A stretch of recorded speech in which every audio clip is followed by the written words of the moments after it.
I'm Kelly Cervantes, and this is Seizing Life, a bi-weekly podcast produced by Cure Epilepsy.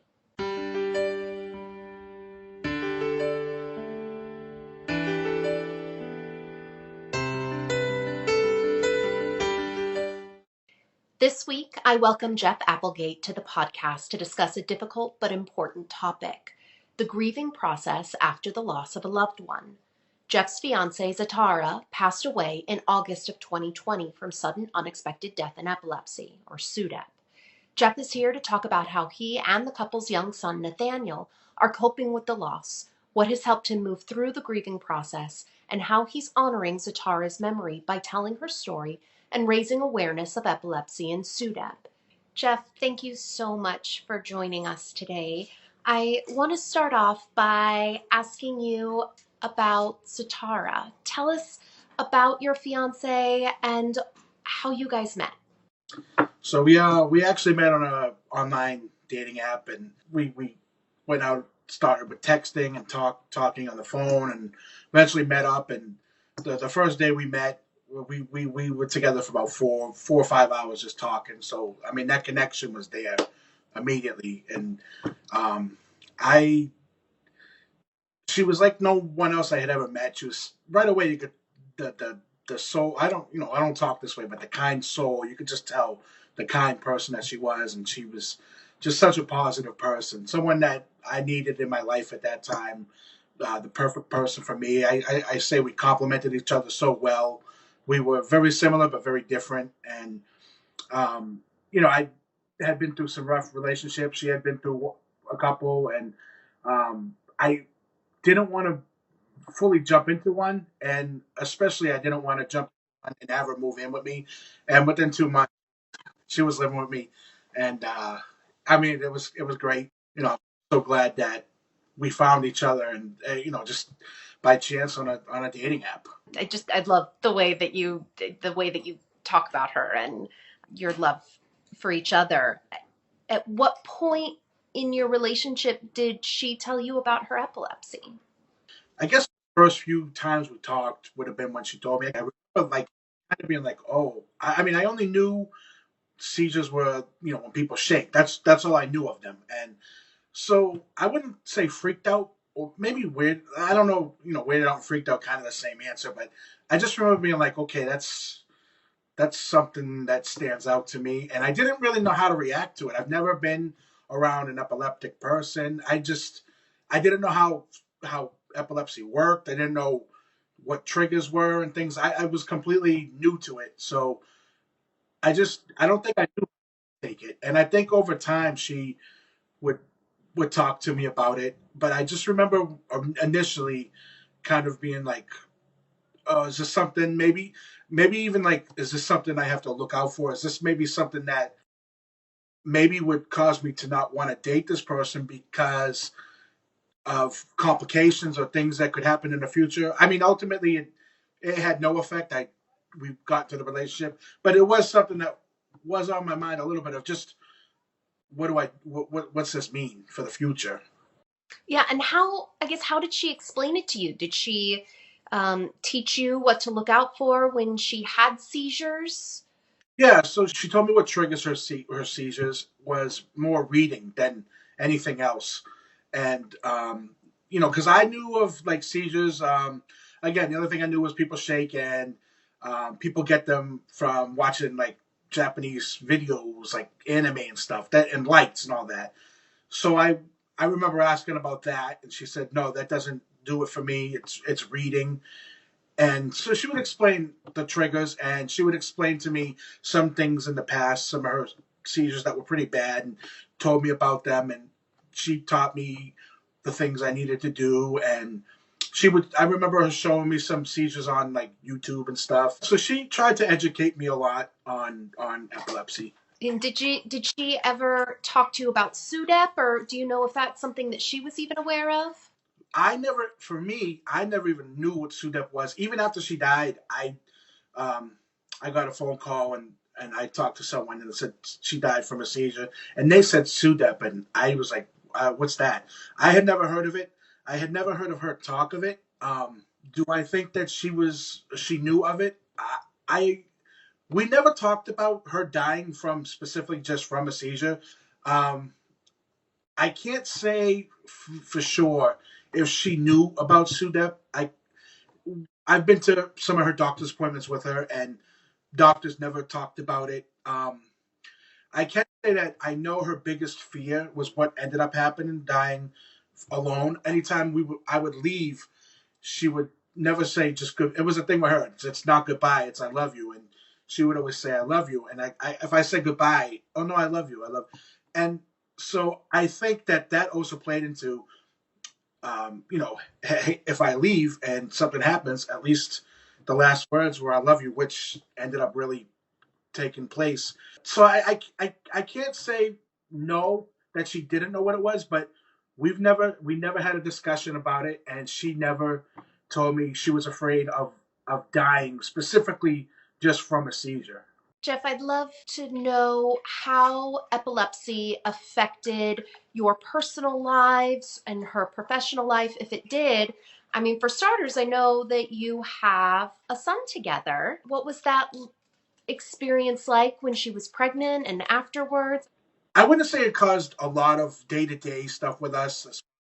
If we wanted to do something, it wasn't a hinder in that way. Just after Nathaniel was born, I'd say her epilepsy caused fears, somewhat. Like I had a fear of, I work overnight, 10. I used to work overnight, 10 at night to 6 in the morning. And it was an hour drive each way to work. So I would have to leave an hour early and then I worked. And I would always be afraid that she would maybe be holding the baby and have a seizure.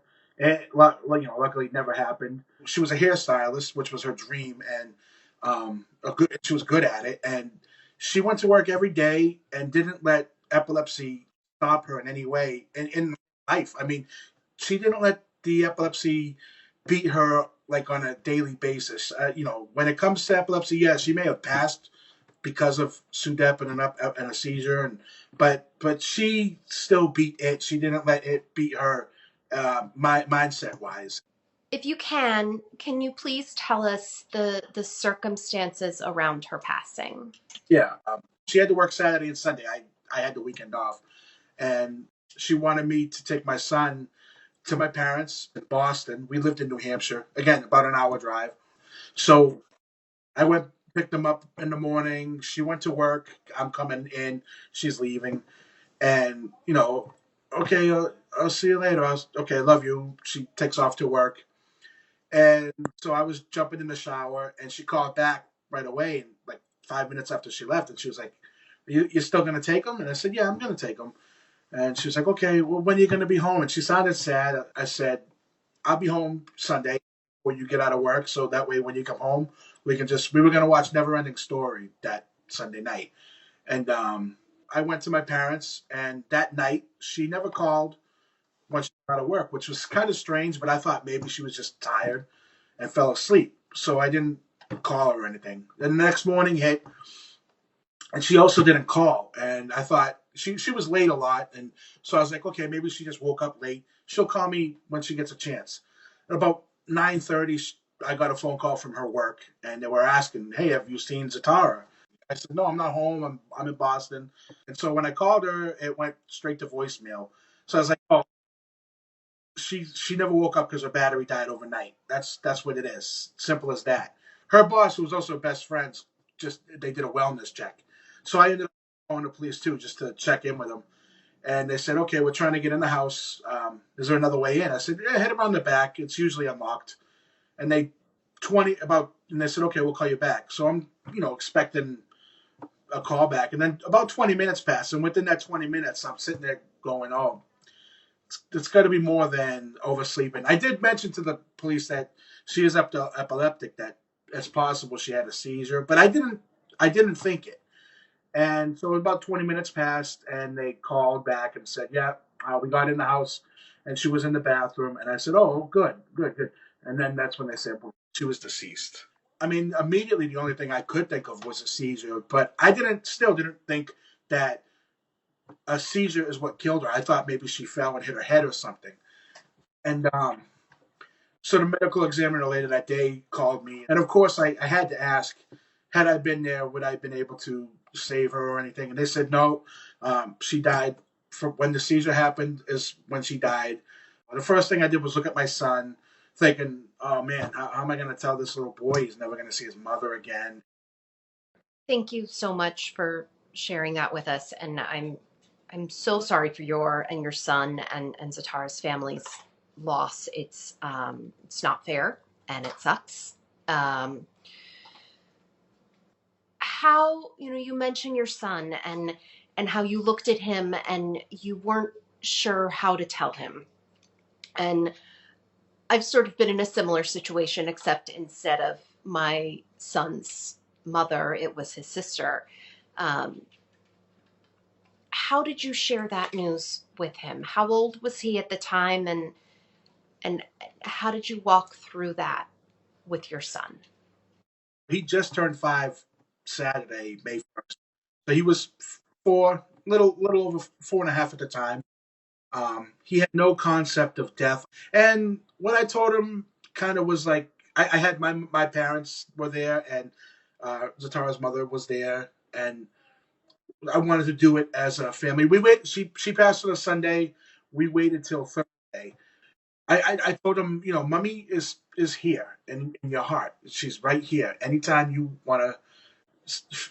put your hand here and you feel it, that's mommy. And I didn't want to just go the heaven route because he wasn't going to understand it completely. So, and plus, something I've learned, you spend so much time. What am I going to tell him? What am I going to tell him? And for my son, anyway, he was 4. He had no concept of it. It really didn't matter what you're telling him because 20 seconds later, where's where's the Ghostbusters or whatever toy he wants to play with. It's just not going to sit with him. But it actually did because he still, he'll, mommy's here, mommy's here. So it doesn't stick with him, but it didn't stick with him at that time. But long term, it has, and he's now since learned about heaven. And I when the time was right, we taught him about heaven and Jesus, and um, he asks about her a lot. I mean, especially this weekend with, last weekend was his birthday. This weekend was Mother's Day, and the day before that was my father's birthday. And you could just sense he was off. He knew something. Like everyone's here, but not mommy. And he does ask about her a lot, and I just let him think and whatever he wants. And I try not to force her down his throat. Like not everything has to be mummy, mummy, but I definitely do talk about her a lot and try to keep her memory alive. But I try to. I think there's a line, and there can be unhealthy and healthy. I try not to be obsessive and unhealthy, and I try to. I feel like I've done a pretty decent job, not in a braggadocious way. I think you're doing a wonderful job. I think you are doing you were tasked with an unimaginable conversation, and it's not just one conversation, right? It's all of the follow-up questions and I have to say I think you're doing an amazing job. Thank you. As you went through the weeks and months following, I know you said that it took you some time to adjust. I'm sure you were in shock in many ways. Are there certain things that people did or said that helped you in your grieving journey more than others? And also, I know that this is still actually quite fresh. You're not even 1 year into your grief journey yet. Um, but what are the things that people have said that were truly helpful? So I have a couple people that I talk to. I tend to get aggravated with the um, not towards anyone, but when someone says like, "Well, at least she's not in pain now," and then I don't want to hear the same stuff. I do like when someone just is honest and says, "I don't know what to say." And the Epilepsy Foundation of New England reached out to me, and they hooked me up with another gentleman, Matt, who his fiance, same situation. I believe it was about 4 months before their wedding. She passed from SUDEP, and so it was someone that kind of like an AA sponsor. He kind of was like the person I could go to for questions. We still talk. That's been a person, and I just recently met another woman, Donna, who her daughter passed through a seizure related thing. And this is another thing too is, SUDEP is a big thing, but there's other ways people die too. Like, they have a seizure when they're driving a car or falling into a pool and drowning. So there's other, things, but um, it's just nice to meet these people. And in a way, it's almost like here I am. I feel like I have all this support with my family, very big family, but they don't exactly know what to say. And here I have these strangers who I've never met that I can talk to. And even if they've died through, like, for example, Donna, her daughter died seizure related, but not SUDEP, we can still talk and be like, wow, there's still so many similarities, even though it's a similar way of dying, but still different. And it's nice to have that. I've changed as a person and just the way I think. And I think it's through certain people that I talk to. I was a very closed person and started to be very, especially on Facebook. We were closed about a relationship. We didn't go on Facebook and type the I love yous and all that, even though, we just kept it quiet on Facebook. And I became more open on Facebook because I wanted people to see what I was going through. And I was getting messages from people from fifth grade and stuff. I'm thinking about you and your son every day. And it's something that motivated me to be better, be a better me. And I'm thankful to anyone that taken a moment to think about me or my son or Zsatara. And you just got to feel the love. You hit on some incredibly important points there, specifically finding your community and how much that can really help you heal, and that the comments do help, right? That they hit you in a certain way, that love and support, you do feel it, and it really does get you through. um, you commented about sharing on Facebook and how you are now sharing a lot more, both the grief and about the epilepsy. What motivated you to begin sharing so publicly? I wanted people to see that, hey, Jeff's doing okay. He's doing okay. Don't, worry about me. Feel sad for Nathaniel. You don't have to worry about me. But this is what I'm going through. This is what I'm doing. And somewhere along the line, I felt like, hey, I didn't really have anyone that I could look at as this is what he did or this is what she did. And so I felt like I'm not going to document everything on Facebook, but I'm going to document some things or say this or, take pictures of this or that or, and let people see things like, okay, I mean, every situation is going to be different, but Jeff did this. Maybe this could work for me. Everything I've done since Zsatara has passed has been a trial. Like, some things work, some things don't. For example, me and Nathaniel, we didn't talk about Zsatara for about a month after the funeral and everything. I kept it quiet because I just wasn't sure how to handle it. And then about a month in, I noticed a little bit of an attitude change. And then at bedtime, I mean, we did do like kissing her picture at bed every night, but we didn't talk about her. And I noticed about a month in, I started showing him videos and pictures and stuff, and it changed him. So everything is adapting and learning as you go. Every situation is different, and I feel like there's no book that I could read that's going to help me. I'm going to do what I'm going to do, what I feel is right or wrong. I'm going to do it, and I'll take advice from people, but I just think that yourself and your children, in my case, your son better, and you just do what you think is right. And most of the time, you're probably going to be right. You're going to suffer some setbacks. I've done some things that I know I'm like, okay, this didn't work. I got to not do this anymore. But just go with your gut and what you feel is right.